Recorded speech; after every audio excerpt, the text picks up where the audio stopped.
Hey friend, welcome to reasoning expert. Am Rahul. तो आज हम पढ़ेंगे SSC reasoning inequality coordinate type, ठीक है। और इसमें मैं थोड़ा बेसिक भी आपको क्लियर करवा दूंगा। तो जो देखो, हमारे जो सिंबल्स रहते हैं वो कौन कौन से रहते हैं?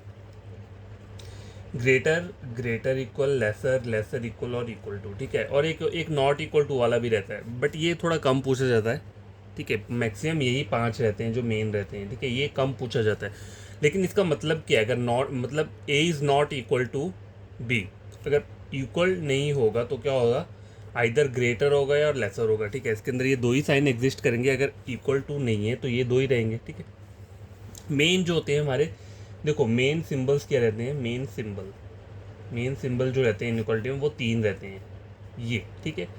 और इनसे ड्राइव होके दो और बनते हैं, कौन से? ये और ये, टोटल तब जाके बनते हैं 5, ठीक है। और ये एक्सेप्शनल वाला है, 6 वाला, ये इसका पूछा नहीं जाता है, लेकिन आ भी सकता है एग्जाम में, पता नहीं होता है, ठीक है। अब देखो, एक बात याद रखना, ये जो इक्वल टू है, ठीक है, इक्वल टू के साथ कोई भी सिंबल होगा तो इक्वल टू की वहाँ पे प्रायोरिटी क्या रहेगी? ज़ीरो रहेगी। जैसे कि एग्जांपल लेता हूँ, यहाँ पे एक एग्जांपल लिया, जैसे कि यहाँ मैंने ग्रेटर लिया है, यहाँ पर ग्रेटर इक्वल लिया है, ये दो साइन लिए और थर्ड साइन मैंने लिया है इक्वल टू।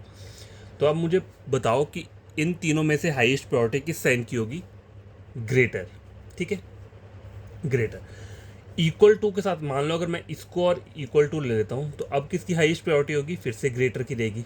अगर मैं ग्रेटर इक्वल और इक्वल टू ले लूँ तो फिर क्या आएगा? ग्रेटर इक्वल आएगा। इसका मतलब ये है कि आप इक्वल टू के साथ कोई भी सिंबल होगा तो उसी की प्रायोरिटी क्या रहेगी? पहले रहेगी। लेकिन एक बात याद रखना, जैसे ये है और ये है, ग्रेटर ग्रेटर इक्वल, तो ग्रेटर ग्रेटर इक्वल में सबसे पहले क्या आता है? ग्रेटर रहेगा, ठीक है। उसके बाद आता है ग्रेटर इक्वल। तो याद रखना, अगर मान लो मैंने यहाँ पे 3 साइन इस तरीके से दे दिए हुए हैं, तो 4 sign total, greater greater greater equal और इक्वल। तो देखो यहाँ पे 2 बार ग्रेटर है, तो इसको आपको 2 बार नहीं लिखना है, इसको आपको एक बार ही काउंट करना है। मतलब जो कॉमन सिंबल होंगे उसको हम एक बार ही काउंट करेंगे। तो यहाँ पे 2 बार आ रहा है, तो मतलब एक बार क्या आ गया? मतलब मैंने इसको एक बार मान लिया, ये, ठीक है। और एक ये सिंबल है, एक ये सिंबल है, तो इन तीनों सिंबल्स में हाईएस्ट प्रायोरिटी किसकी होगी? ग्रेटर, ठीक है। उस तरह से लेस वाले का भी यही प्रॉब्लम है। देखो, lesser, lesser equal, equal to, तो यहाँ पे हाईएस्ट प्रायोरिटी किसकी होगी? लेसर की। लेसर इक्वल, इक्वल टू में हाईएस्ट प्रायोरिटी रहेगा लेसर इक्वल का, ठीक है। और देखो, lesser equal, lesser, lesser, lesser equal, अब किसकी हाईएस्ट प्रायोरिटी होगी? देखो ये 2 बार आ रहा है, मतलब इस पर एक बार काउंट करूंगा। और लेसर और लेसर इक्वल में हाईएस्ट कौन रहता है? लेसर रहता है, ठीक है।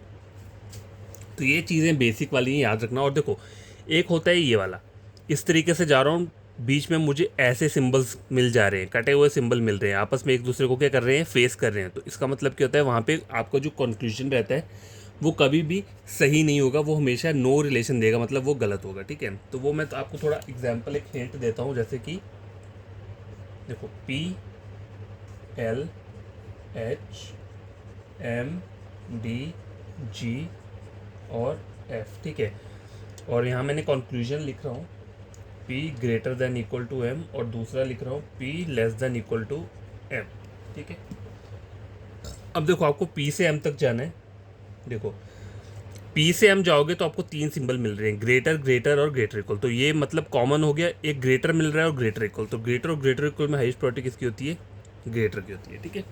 अब चेक करो, पी से एम जाने पे मुझे ये मिल रहा है तो गलत हो गया, पी से एम जाने पे मुझे ये मिल रहा है तो ये भी क्या हो गया? गलत हो गया। अब आपको क्या करना है? चेक करना है कि यहाँ पे इधर और बन रहा है या नहीं बन रहा है। अब देखो, पी से एम जाने पे मुझे हाईएस्ट सिंबल क्या मिल रहा है? ग्रेटर का मिल रहा है, ठीक है, ग्रेटर वाला मिल रहा है। अब देखो, कंक्लूजन में मुझे क्या बोला है? एक बार बोला है P is greater than M, एक बार बोला है क्या है? P is less than M, ठीक है। ये बात तो कंफर्म हो गई, ठीक है।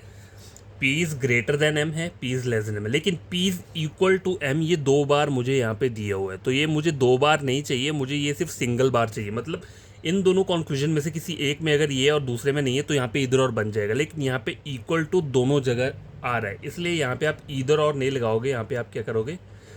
नीदर नॉर अप्लाई करोगे, ठीक है, ठीक है। ये बात मेरी हमेशा याद रखना। देखो, ईदर और बनाने के लिए आपको 3 सिंबल चाहिए होते हैं, हर किसको पता है, ठीक है। कौन कौन से चाहिए होते हैं? ग्रेटर, लेसर और इक्वल टू, ठीक है। अभी यहाँ पे ग्रेटर और लेसर तो दिया है, लेकिन इक्वल टू जो है वो 2 बार आ गया है। देखो, एक बार इस वाले में आ रहा है, एक बार यहाँ पे आ रहा है। अगर सपोज करो यहाँ पे इक्वल टू नहीं है, सिर्फ यहीं पे होता तो ये इधर और क्या होता? बन जाता, ये इधर और बन जाता। अगर सपोज करो ये इक्वल टू यहाँ पे नहीं होता और इक्वल टू यहाँ पे होता, तब भी इधर और बन जाता, लेकिन यहाँ पे दोनों जगह पे इक्वल टू दिए हुए हैं, तब आपका कभी भी इधर और नहीं बनेगा, तब आपका नीदर नॉर ही बनेगा। ठीक है, ये बात याद रखना हमेशा, क्योंकि यहाँ पे बहुत कन्फ्यूजन रहता है और क्वेश्चंस क्या हो जाते हैं, गलत हो जाते हैं। ठीक है, तो ये क्वेश्चन आपको लग गया पता। तो सिंपल सा है, मतलब ज़्यादा टफ नहीं है। आपको सिर्फ ये कोड्स जो कोडेड टाइप में, देखो कोडेड टाइप जो अलग टाइप है वो आपको बताऊंगा, लेकिन ये मैंने आपको थोड़ा बेसिक बता दिया कि हमारे टोटल कितने 3 मेन कोड्स होते हैं ये, और ड्राइव होके ये 2 कोड्स बनते हैं और एक एक्सेप्शनल ये वाला भी रहता है। ठीक है, और बाकी आपको सिंबल्स की प्रायोरिटी पता है, कैसे आप कंपेयर कर सकते हो सिंबल्स को। ठीक है, कौन सा बड़ा है कौन सा छोटा है। और ये मैंने एक बेसिक क्वेश्चन आपको करवाया, वैसे मैंने और भी आपको बहुत सारी वीडियोस मैंने करवाई हैं, तो आप वहाँ से पढ़ सकते हो। आज हम पढ़ेंगे कोडेड टाइप। ठीक है, कोडेड टाइप में कैसे क्वेश्चंस आते हैं। आपको सबसे पहले क्या चीज़ याद रखनी है, जो बेसिक चीज़ है इसमें वो है मैजिक बॉक्स पैटर्न। ठीक है, वह मैजिक बॉक्स पैटर्न क्या रहता है, देखो वैसे तो मैंने ऑलरेडी करवा दिया है, पर मैंने सोचा चलो फिर से करवा देता हूँ बढ़िया तरीके से, ताकि बच्चों को क्या हो, कोई प्रॉब्लम ना हो। मैजिक बॉक्स का कॉन्सेप्ट क्या रहता है, देखो आपको क्या चीज़ याद रखनी है। 3 सिंबल तो आपको पता है।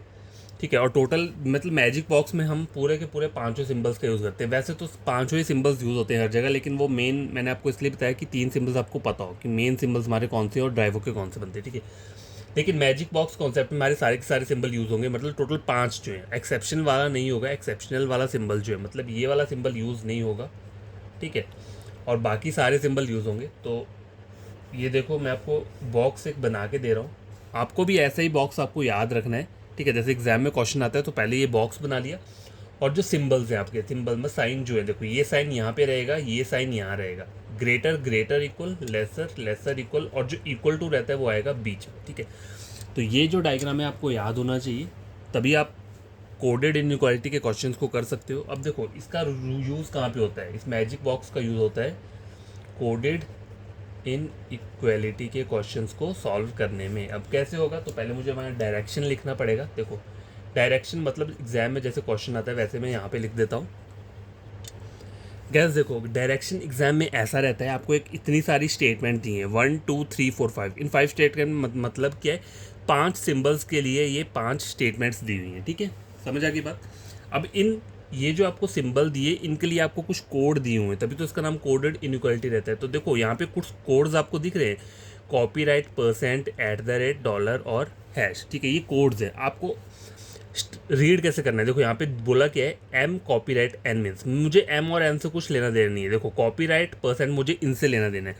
तो यहाँ पे कॉपीराइट के लिए क्या बोला है, मतलब एम कॉपीराइट एन मीन्स, इसका मतलब क्या है, एम एम इसको मत पढ़ो, मतलब अगर पढ़ना है तो पढ़ लो, कोई प्रॉब्लम नहीं। M is either smaller, either smaller का मतलब क्या है, छोटा हो सकता है स्मॉलर देन, और इक्वल टू एन, या फिर ये हो सकता है। तो ये कोड निकल के आया मेरा किसका, कॉपीराइट का। तो यहाँ पे मैं क्या लिखूँगा, इस वाली जगह के नीचे यहाँ पे मैं कॉपीराइट लिख लूँगा, ताकि मुझे क्या हो, कन्फ्यूज़न ना हो कि कॉपीराइट का कोड किसके लिए यूज़ हुआ है, लेस देन इक्वल टू के लिए। ठीक है, अब सेकंड स्टेटमेंट ये वाला रीड करो, direction M percent N means M is neither smaller, मतलब छोटा नहीं है। ठीक है, ये बोला है ना, नीदर का मतलब मना होता है। M is neither smaller than nor equal, ना ही छोटा है ना ही इक्वल है, तो फिर क्या बचता है, ग्रेटर बचता है। ठीक है, ग्रेटर इक्वल मत कर देना। ठीक है, ग्रेटर इक्वल मत कर देना, क्योंकि उन्होंने इक्वल मना किया हुआ है। ठीक है, ग्रेटर इक्वल तब आता अगर इन्होंने इस अकेला इसके लिए मना किया होता। यहाँ पे बोला है लेस देन भी नहीं आएगा, इक्वल टू भी नहीं आएगा। ठीक है, ये देखो लेस देन और इक्वल टू के लिए मना किया है, तो ग्रेटर इक्वल भी नहीं आ सकता, फिर बचा क्या, M is neither smaller than nor equal to N. Smaller देखो इक्वल टू भी नहीं आ सकता, क्योंकि उसके लिए भी मना है। तो बचता कौन सा है, सिर्फ एक अकेला सिंबल ये बच रहा है। ठीक है, अकेला यही आएगा। ठीक है, M is neither smaller than nor equal to N, इसका मतलब ये 2 सिंबल्स नहीं आएंगे, तो केवल क्या आ रहा है, ग्रेटर। तो ग्रेटर का साइन जो है वो क्या आ रहा है, परसेंट आ रहा है। ठीक है, परसेंट को किसका कोड दिया इन्होंने, ग्रेटर का। एम @ एन मीन्स, @ का सिंबल का मतलब क्या बोला है, M is either greater, either मतलब आइदर क्या हो सकता है, ग्रेटर हो सकता है। ठीक है, ईदर का मतलब होता है हाँ, M is either greater than और इक्वल टू एन, ग्रेटर हो सकता है या फिर क्या हो सकता है, इक्वल हो सकता है। तो ये जो ये वाला कोड जो है ये किसके लिए हुआ है, @ के लिए। तो यहाँ पे मैं लिख लूँगा @। अब देखो M dollar N means M is neither greater, neither greater मतलब ग्रेटर नहीं होगा, नॉर इक्वल टू एन, और इक्वल टू भी नहीं है। तो फिर रहता क्या है, लेस देन रहता है ये वाला सिंबल। ठीक है, क्योंकि ऑलरेडी बाकी ऑक्यूपाई हो चुके हैं।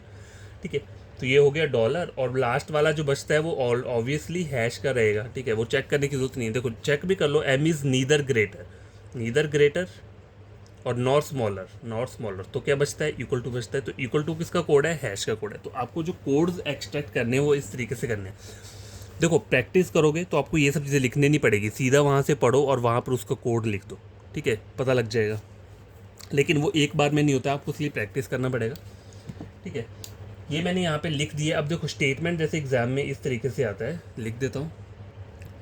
तो देखो ये एक मुझे स्टेटमेंट दिया है और उसके साथ दो कंक्लूजन दिए हैं, तो इन्हें आप चेक कैसे करोगे, ठीक है। देखो पहला क्या बोला है, टी से एस जाना है, मतलब मुझे रिवर्स ऑर्डर में जाना है। अब आपको पता है रिवर्स ऑर्डर में जाते हैं तो सिंबल्स क्या होते हैं, चेंज होते हैं, ये तो पता है।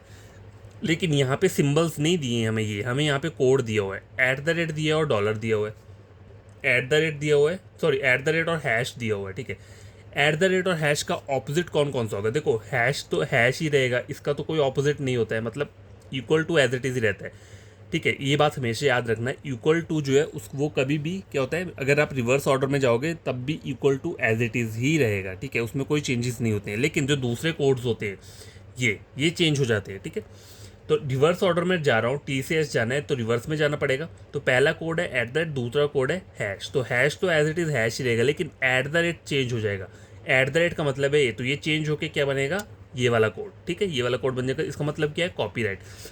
तो कॉपीराइट और हैश में हाईएस्ट प्रायोरिटी किसकी है, कॉपीराइट और हैश में हाईएस्ट प्रायोरिटी किसकी होगी, ये कॉपीराइट है और हैश है, तो इसकी हाईएस्ट प्रायोरिटी, तो मतलब कॉपीराइट है। तो यहाँ पे कॉपीराइट बोल रहा है, तो यही क्या रहेगा, आपका आंसर रहेगा, ठीक है। देखो स्टार्टिंग में हो सकता है आपको थोड़ी दिक्कत हो, लेकिन एक बार समझ जाओगे ना फिर कोई प्रॉब्लम नहीं रहेगी। दूसरा वाला ये कंक्लूजन चेक करो, यू से कहाँ तक जाना है, क्यू तक जाना है, ये भी रिवर्स ऑर्डर में जाओगे, यू से क्यू। अब देखो आपको पता है हैश जो है वो क्या है, इक्वल टू, तो हैश ही रहेगा, ये तो चेंज नहीं होगा। लेकिन कॉपीराइट, अब कॉपीराइट दिया है तो कॉपीराइट का ऑपोजिट क्या रहेगा, एट द रेट रहेगा। तो यहाँ पे एट द रेट लिख दिया। इन दोनों में हाईएस्ट प्रायोरिटी किसकी रहेगी, एट द रेट की रहेगी। इन दोनों में हाईएस्ट प्रायोरिटी किसकी रहेगी, एट द रेट की रहेगी। लेकिन यहाँ पे हैश बोल रहा है, तो ये क्या हो गया, गलत हो गया। तो आपका जो आंसर रहेगा वो क्या रहेगा, ओनली कंक्लूजन पहला जो है वो फॉलो कर रहा है, ठीक है। एक और यहाँ पे स्टेटमेंट लिख लेता हूँ छोटा सा। आज मैं आपको यही क्वेश्चन करवाऊंगा ना, ठीक है। आज मैंने आपको पूरा बेसिक तरीके से ये समझा के बताया है। कल जो क्वेश्चन होंगे वो थोड़ा फास्ट में करवाऊंगा, पूरा मतलब डिस्कस नहीं करवाऊंगा। ऐसे डिस्कस करवाने में क्या होता है, फिर ज़्यादा टाइम लग जाता है, ठीक है। अब देखो दूसरे मैंने एक स्टेटमेंट ली है, W at the rate R percent T hash V, ठीक है, ये ले लिया। और इसके कंक्लूजन भी लिख लेते हैं यहाँ पे, वी डॉलर आर नंबर 2 के टी डॉलर डब्ल्यू, ठीक है, ये दो है। अब आपको ये चेक करना पड़ेगा वी से आर तक जाना है। देखो वी से आर मतलब रिवर्स ऑर्डर में जाऊँगा, हैश मिल रहा है और परसेंट मिल रहा है। हैश मतलब इक्वल टू ही रहेगा, लेकिन परसेंट क्या है, ये परसेंट का ऑपोजिट क्या हो जाएगा, डॉलर। तो डॉलर और हैश में हाईएस्ट प्रायोरिटी किसकी होगी, डॉलर की। तो यहाँ पे डॉलर बोल रहा है, तो ये क्या हो गया, ट्रू हो गया। टी से डब्ल्यू बोला है, टी से डब्ल्यू रिवर्स ऑर्डर में जाओगे, परसेंट और एट द रेट। अब देखो परसेंट और एट द रेट दोनों सेम डायरेक्शन वाले सिंबल हैं। अब इन दोनों के ऑपोजिट क्या हो जाएगी, इसका ऑपोजिट हो जाएगा ये, इसका ये हो जाएगा, मतलब डॉलर और कॉपीराइट। तो डॉलर और कॉपीराइट हाईएस्ट प्रायोरिटी किसकी होती है, डॉलर की। यहाँ पे डॉलर बोल रहा है, तो ये भी क्या हो गया, ट्रू हो गया, ठीक है। ऐसे आपको क्वेश्चन सॉल्व करना है, बस ये बॉक्स बना लेना और ये सिंबल्स को वहाँ पे पुट कर देना, बाकी का काम पूरा ईजी हो जाएगा, ज़्यादा कुछ करने की ज़रूरत नहीं पड़ेगी, ठीक है। एक और स्टेटमेंट यहीं पे लिख लेता हूँ, ठीक है, n% f at the rate G और कॉपीराइट w, ठीक है। ये एक मैंने स्टेटमेंट लिखा है और इसका जो कंक्लूजन है वो क्या है, नंबर 1 w% f और नंबर 2 जो है वो है n at the rate G. w से f जाना है, w से f मतलब रिवर्स ऑर्डर में जाऊंगा, ये एट द रेट और कॉपीराइट मिल रहा है, ठीक है। ये सिंबल्स मतलब चेंज होंगे क्योंकि रिवर्स में जाऊंगा तो ये दोनों सिंबल्स चेंज होंगे। अब देखो एट द रेट और कॉपीराइट है, एट द रेट और कॉपीराइट मतलब ये दोनों ऑपोजिट सिंबल हैं, ठीक है। तो इसको आपको देखने की ज़रूरत नहीं है। अगर आपको ऊपर पता लग जा रहा है कि दोनों के दोनों सिंबल्स क्या आ रहे हैं, ऑपोजिट आ रहे हैं, तो ये ऐसे ही क्या हो जाएगा, गलत हो जाएगा। मैंने आपको कहा था ना ऑपोजिट सिंबल जो होते हैं वो क्या हो जाते हैं, गलत हो जाते हैं। तो ये इसलिए गलत हुआ क्योंकि मैंने अभी तक इनको चेंज नहीं किया है। देखो मैंने सिंबल्स को चेंज नहीं किया, मैंने ऊपर बस चेक किया, एट द रेट और कॉपीराइट को चेक किया, तो ये दोनों क्या हैं, ऑपोजिट सिंबल्स हैं, ठीक है, इसलिए ये चीज़ डायरेक्ट ही गलत होगी। अब एन से जी चेक करो, एन से जी जाऊँगा तो परसेंट और एट द रेट मिल रहा है, ठीक है, परसेंट मिल रहा है, एट द रेट, तो इन दोनों में हाईएस्ट प्रायोरिटी किसकी होती है, इसकी होती है, इसका मतलब परसेंट, तो यहाँ पे परसेंट दिए नहीं दिए, तो इसका मतलब ये भी क्या हो गया, गलत हो गया। तो आपका जो आंसर रहेगा वो क्या रहेगा, नन फॉलोज, ठीक है। तो आई होप आपको ये चीज़ समझ में आई होगी, काफ़ी बेसिक तरीके से मैंने आपको बताया। और बाकी कल वाले वीडियो में ऐसे ही क्वेश्चंस और हम पढ़ लेंगे ताकि हमें कोई दिक्कत ना हो एग्ज़ाम के टाइम पे, क्योंकि अगर आप डेली पढ़ते रहोगे ना, देखो डेली आप करते रहोगे, एक एक क्वेश्चन भी करोगे ना डेली, बहुत इनफ है आपके लिए, बस आपको एक बार कॉन्सेप्ट याद हो जाए ना, क्लियर हो जाए, फिर आपको कोई दिक्कत नहीं रहेगी। तो ये मैंने आपको बताना था। अब देखो एक और स्टेटमेंट, जैसे मैं ऊपर लिख लेता हूँ यहाँ पे, U dollar T percent M और एट द रेट के, ठीक है, ये एक मैंने क्या लिखा है, स्टेटमेंट लिखा है। अभी इसके रिगार्डिंग दो क्या करेंगे, कंक्लूजन्स भी लिख लेंगे, एम डॉलर यू और दूसरा क्या बोल रहा है, M at the rate U, ठीक है। अब देखो यहाँ पे इधर और बन सकता है, कैसे, क्योंकि देखो ये सिंबल्स के मतलब ये जो एंटिटीज़ दी हैं, एम यू कॉमन है, ठीक है, जब भी कॉमन हो तो आपको माइंड में होना चाहिए कि यहाँ पे इधर और भी बन सकता है, ठीक है, बट हमें फिर भी क्या करना पड़ेगा, अपनी सेफ्टी के लिए हमें ये चेक करना पड़ेगा ताकि आंसर गलत ना हो। तो एम से यू चेक करो, रिवर्स ऑर्डर में जाओगे, एम और यू, दो सिंबल्स मिल रहे हैं, परसेंट और डॉलर, देखो परसेंट ये रहा और डॉलर ये रहा, मतलब क्या ये ऑपोजिट सिंबल है, तो ये क्या हो गया, गलत हो गया। फिर से एम से यू मैंने देखा तो ये ऑपोजिट सिंबल है, तो मतलब क्या है, ये गलत हो गया। अब आपको चेक क्या करना है कि आपका इधर और बन रहा है कि नहीं बन रहा है। अब देखो एम से डॉलर वाला साइन का मतलब क्या है, ये डॉलर है, डॉलर का मतलब है लेस देन, ठीक है। अब यहाँ पे एट द रेट का मतलब क्या है, M is greater than U और M is less than U, ठीक है। ग्रेट देखो एट द रेट में, एट द रेट के अंदर दो सिंबल्स हैं, ग्रेटर इक्वल, तो मैंने अलग तरीके से लिख लिया, M is greater equal to, M is equal to U. तो देखो ये चीज़ क्या बना रही है, आपका ईदर और बना रही है, ठीक है, समझ आ गई बात। दोनों के दोनों कंक्लूजन इंडिविजुअली क्या हुए, गलत हुए। एम और यू कॉमन दिया, अगर मैंने ऊपर चेक किया तो वहाँ पे क्या आ रहा है, ऑपोजिट सिंबल आ रहे हैं, इसलिए ये मेरा गलत हुआ। ऑपोजिट सिंबल जब भी आते हैं तो आपको क्या चेक करना है कंक्लूजन में, कि एम से यू तक जाने में आपको तीनों सिंबल्स मिल रहे हैं, मतलब एक बार एम क्या होना चाहिए, छोटा होना चाहिए यू से, एक बार एम क्या होना चाहिए, बड़ा होना चाहिए, और एक बार एम इक्वल टू यू होना चाहिए। तो डॉलर मैंने चेक किया तो डॉलर में एक लेस देन दिया है, मतलब M is less than U, और एट द रेट का मतलब क्या है, ग्रेटर और इक्वल, दो साइंस इसके अंदर है, ठीक है। तो इसका मतलब क्या हुआ, M is greater than U और M is equal to U, ठीक है। अब देखो यहाँ पे तो इधर और बन गया, अगर सपोज करो यहाँ पे इसकी जगह सॉरी कॉपीराइट, इस डॉलर की जगह अगर मान लो यहाँ पे कॉपीराइट लिखा होता, तब क्या करते हैं आप, तब भी आपका देखो ये तो इंडिविजुअली गलत हुआ ही है, ठीक है। एम से यू अगर आप देखोगे, परसेंट और डॉलर, देखो परसेंट और ऑपोजिट साइन मिल रहे हैं। अब इधर और यहाँ पे कैसे चेक करना था आपने, देखो आपने कॉपीराइट को देखना था, कॉपीराइट के अंदर क्या मिल रहे हैं, दो सिंबल मिल रहे हैं, ठीक है, और एट द रेट के अंदर भी क्या मिल रहे हैं, दो सिंबल मिल रहे हैं। तो मैंने आपको बताया था कि आपको टोटल तीन सिंबल चाहिए दोनों कंक्लूजन को मिला के, ठीक है, दोनों कंक्लूजन्स को मिला के टोटल तीन सिंबल चाहिए, कौन कौन से, ग्रेटर, लेसर और इक्वल। अब यहाँ पे देखो लेसर है, ग्रेटर है, लेकिन इक्वल यहाँ पे दो बार आ रहा है, तो ये आपका क्या हो जाएगा, नीदर नॉर बनाएगा, ना कि इधर और, ठीक है। इधर और के लिए सिर्फ तीन सिंबल चाहिए आपको। जब भी साइंस ऑपोजिट वाले इस तरीके से कट रहे हैं, यहाँ से एम से यू चेक किया तो यहाँ पे क्या है, ऑपोजिट सिंबल आए, तो उसमें आपको ये चेक करना है कि कंक्लूजन में तीन सिंबल्स प्रेजेंट हैं या नहीं, ठीक है। तो गैस आज के लिए इतना काफ़ी है, कल मैं फिर नया वीडियो ले आऊँगा, तो हम और क्वेश्चन सॉल्व करेंगे ऐसे ही कोडेड वाले टाइप के, ठीक है। और बेसिक मैंने आपको बता दिया, लेकिन हाँ थोड़ा सा ये बता देता हूँ, इधर और से रिलेटेड ना बहुत मतलब कन्फ्यूज़न रहता है, तो मैं थोड़ा डिस्कस कर देता हूँ। जैसे कि A equal to B greater equal to C, ठीक है, ये मैंने दिए। पहला कंक्लूजन क्या है, ए टू सी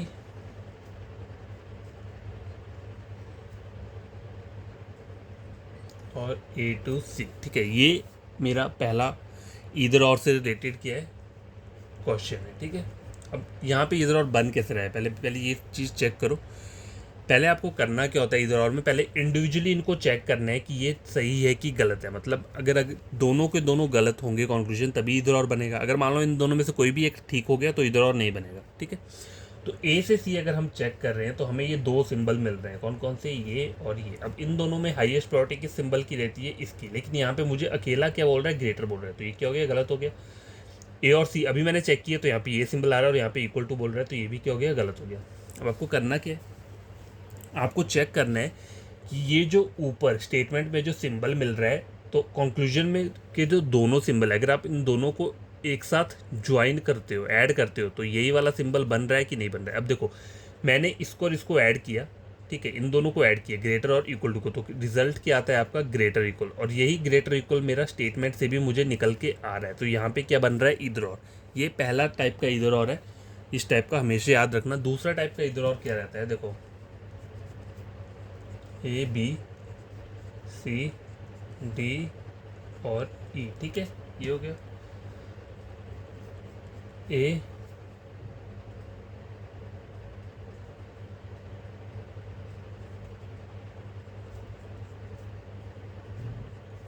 ठीक है। ये चेक करना है आपको कि ये इधर और बना रहा है कि नहीं बना रहा है, ठीक है। अब देखो ए से डी पहले चेक करो, ये ए और डी है। मैंने जैसे ही चेक किया मुझे यहाँ पे ऑपोजिट सिंबल मिल गए। ऑपोजिट सिंबल का मतलब है कहीं भी रिलेशन नहीं बनेगा, तो ये दोनों ही गलत हो जाएंगे। दोनों क्यों, क्योंकि यहाँ पे ए से डी चेक करना है ना दोनों साइड मुझे। तो जब मैंने देखा यहाँ ऑपोजिट सिंबल मिल रहे हैं तो इसलिए दोनों गलत हो गए। अब मुझे चेक करना है कि यहाँ पे इधर और बना रहा है। देखो वहाँ पे कोई ऊपर गलत नहीं हुआ था सिंबल, वहाँ पे हमारा एक रिजल्ट आया था, ए से सी तक जाने में मुझे हाईएस्ट सिंबल ये मिला था। लेकिन यहाँ पे क्या है, ऑपोजिट सिंबल मिल रहे हैं, ठीक है। तो ये जो इधर आ रहा है ये ऑपोजिट सिंबल से रिलेटेड है, ठीक है, ऑपोजिट सिंबल वाले से रिलेटेड है। अब देखो चेक क्या करना है मुझे कि इधर और बन रहा है कि नहीं बन रहा है। तो इधर और के लिए जो कंडीशंस रहती हैं वो क्या रहती है, दोनों ए और डी सेम है, ठीक है, दोनों के दोनों कंक्लूजन भी गलत है, और ऑल पॉसिबल रिलेशन कवर्ड होना चाहिए। पॉसिबल रिलेशन क्या मतलब, ग्रेटर, लेसर और ये तीन साइन कंप्लीट होने चाहिए, ठीक है। अब ए से डी चेक कर रहा हूँ मैं, ए से डी, ठीक है। कंक्लूजन में ए से डी देखोगे तो यहाँ पे क्या आ रहा है, ग्रेटर का साइन भी आ रहा है, और इस वाले कंक्लूजन में क्या आ रहा है, लेसर का साइन भी आ रहा है, लेस देन और इक्वल टू का भी आ रहा है, ठीक है। तो ये तीनों सिंबल्स क्या आ रहे हैं, प्रेजेंट हैं, तो यहाँ पे क्या बन जाएगा, इधर और बन जाएगा। अब देखो यहीं पर अभी मैं इसी स्टेटमेंट को अगर मॉडिफाई करूँ, इसी वाले कंक्लूजन्स को, ए और डी, और दूसरे मैंने क्या लिख दिया, D less than equal to A, ठीक है। और मान लो ये दोनों गलत हैं, ठीक है, ये दोनों गलत है। ऊपर वाले स्टेटमेंट से मैंने यहाँ दो कंक्लूजन और ऐड किए हैं, ठीक है। यहाँ पे तो इधर और बन गया, ठीक है, कोई प्रॉब्लम नहीं है, बन गया, क्योंकि आपको तीनों सिंबल्स मिल रहे हैं। ए क्या है, एक बार बड़ा है, ए एक बार छोटा है, और ए एक बार क्या है, इक्वल है, ठीक है। अब ये वाला चेक करो, ऊपर ए से डी देखोगे तो ये क्या हो रहा है, गलत हो रहा है, और ए से डी से ए जाओगे तब भी क्या हो रहा है, गलत, क्योंकि ऑपोजिट सिंबल मिल रहे हैं। अब आपको चेक करना है यहाँ पे इधर और बन रहा है कि नहीं बन रहा है। अब देखो होना क्या चाहिए, ए एक बार बड़ा होना चाहिए डी से, तो यहाँ पे आ रहा है, और ए क्या होना चाहिए, एक बार छोटा होना चाहिए डी से, और एक होना चाहिए, तो ए एक बार इक्वल टू तो आ रहा है डी के, ठीक है। लेकिन यहाँ पे अगर आप चेक करोगे तो ये क्या बोल रहा है, डी इज़ लेस देन ए। इसका मतलब, और इसे आप कैसे लिख सकते हो, ए इज़ ग्रेटर देन डी, ऐसे भी लिख सकते हो। तो ए इज़ ग्रेटर देन डी, ये तो ऊपर ऑलरेडी कवर हो चुका है, तो दो बार तो कवर नहीं होगा ना। यहाँ पे डी इज़ लेस देन ए, इसका मतलब क्या है, ए तो अगर डी छोटा है तो इसको हम ये भी तो बोल सकते हैं कि ए जो है वो बड़ा है डी से, ठीक है। सेम ही मत बात तो सेम ही हुई ना इन दोनों की, ठीक है।